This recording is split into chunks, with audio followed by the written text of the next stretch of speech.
Ano daw ba ang dapat nating gawin para hindi makapag-send ng message yung mga hindi natin friend doon sa ating messenger?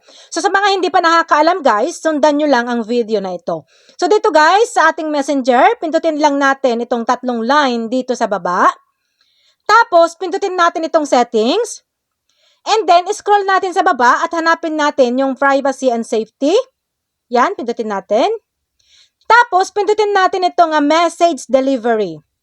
So dito guys, makikita nyo na kung sino lang yung mga gusto ninyong mag-message sa inyo. So for example, itong friends of friends, pindutin natin. So kapag ang nakalagay dito is chat, yung nakalagay dyan is, ibig sabihin yan, pwede silang mag-chat sa inyo.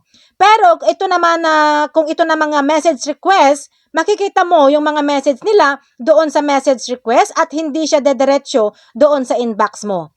At ito namang don't receive a request, eto naman yung hindi na sila makapag-message pa sa'yo. So kung ayaw mo nga hindi sila makapag-message sa'yo kapag hindi mo sila friend, ilagay mo itong don't receive request. Tapos, i-click mo lang itong update settings.